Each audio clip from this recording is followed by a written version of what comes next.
अस्सलाम वालेकुम दोस्तों, पहले मैंने एक वीडियो बनाई थी ऑटोमेटिक गियर्स किस तरह शिफ्ट होते हैं। उसके बाद मैंने मैनुअल गियर्स के ऊपर भी एक वीडियो बनाई। आज मैं बना रहा हूँ वीडियो ऑटोमेटिक और मैनुअल दोनों का कॉम्बिनेशन जिस गाड़ी में होता है उसके ऊपर। तो वो गियर्स किस तरह शिफ्ट होते हैं और हम उसका किस तरह फायदा उठा सकते हैं। अभी भाईजान ये मेरे पास जिस गाड़ी में बैठा हूँ वो एक किया स्पोर्टेज। इसमें दोनों ऑप्शन है, ऑटोमेटिक भी है और मैनुअल भी है। ऑटोमेटिक में आपको पता है कि जब हम डी पे आ जाते हैं, ये देखें ये डी पे आ गया, ये वाला जो ये देखें आप नजर आ रहा होगा डी, यानी ड्राइव मोड पे जब हम आ जाते हैं तो गाड़ी जो है वो ऑटोमेटिकली गियर्स को शिफ्ट करती है। सर्टेन स्पीड पे जाके फिर दूसरा गियर ऑटोमेटिकली लग जाता है, फिर तीसरा, फिर चौथा।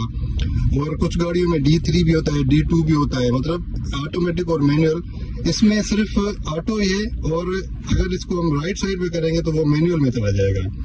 ऑटोमेटिक में तो खुद ही गियर्स को शिफ्ट करेगी गाड़ी। जब हम मैनुअल पे जाएंगे, इसको लीवर को सिर्फ हम राइट पे करेंगे तो ये पहला गियर है। अभी ये देखें, इसमें पहला गियर है। अभी गियर ऑटोमेटिकली शिफ्ट नहीं करेगा।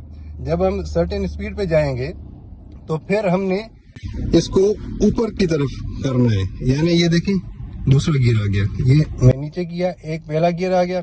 इसको मैंने जब लीवर को ऊपर किया तो ये दूसरा गियर आ गया। अभी हम स्टैटिक में हैं तो ये दूसरे से ऊपर नहीं जाएगी। अगर हम गाड़ी चलाएंगे, मैं चला के भी आपको दिखाता हूँ, तो ये होगा कि हम इसको मैन्युअली गियर्स को शिफ्ट करेंगे। पहले के ऊपर जब हम 20 से या 10 से ऊपर जाएंगे तो फिर हम दूसरे में आ जाएंगे। ये हम मैन्युअली करेंगे। ये तब होता है जब आप किसी हिली एरियाज में जा रहे हैं, कहीं पे उतराइए, कहीं पे चढ़ाइए, तो आपके गियर्स को बचाने के लिए आप पहला और दूसरा मैन्युअली उसको इस्तेमाल करते हैं। तो मतलब इस गाड़ी में, कुछ गाड़ियों में इस तरह के ऑप्शंस भी होते हैं। मैन्युअली आप उसको कर सकते हैं, गियर को शिफ्ट कर सकते हैं और ऑटो भी कर सकते हैं। अभी मैं आपको दिखाता हूँ कि मैन्युअली हम किस तरह इसको चलाएंगे।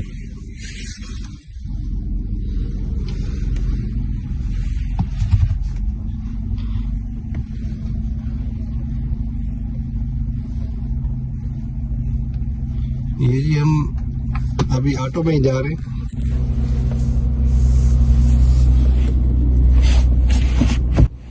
ये हम डी पे आ गए, ठीक हो गया। ये ऑटोमेटिक गाड़ी चल रही है। अभी हम आ जाते हैं भाई मैनुअल पे।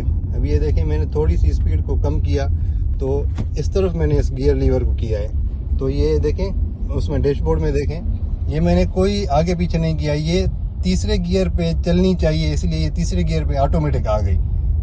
ठीक है, अभी ये मैं कितनी भी स्पीड इसको मार दूं, ये चौथे पे नहीं जाएगी जब तक मैं इस लीवर को ऊपर नहीं करूंगा। ये देखें, लीवर दिखाएं, ये देखें, इसको हम ऊपर करेंगे तो ये चौथे में आ गई।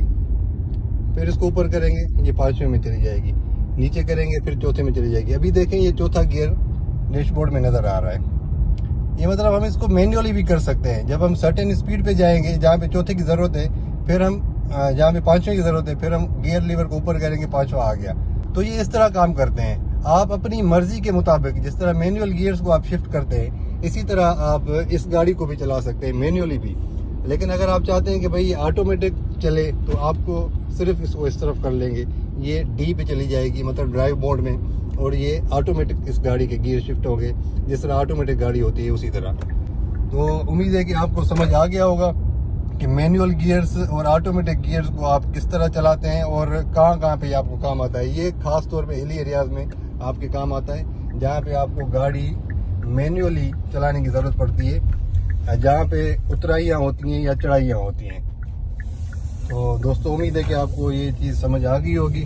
कोई सवाल है या कोई क्यूरी है तो आप मुझे कमेंट में बता सकते हैं, पूछ सकते हैं। और कोई चीज़ मुझसे मिस हो गई है तो वो भी आप बता सकते हैं। राइड कैसी है सर स्पोर्टेज की? वो ज़बरदस्त राइड। ये मेरे दोस्त है नईमुल अमर साहब, ये इन्हीं की गाड़ी है। और इसके ऊपर भी मैं एक रिव्यू बनाऊंगा और बड़ा बेहतरीन सा। इसमें भी बड़े ज़बरदस्त ऑप्शंस हैं। एक जो इसमें खामी है वो भी मैं आपको बताऊंगा। तो इंशाल्लाह नेक्स्ट वीडियो में मिलते हैं, तब तक के लिए इजाज़त दीजिए। अल्लाह हाफिज़, थैंक यू वेरी मच।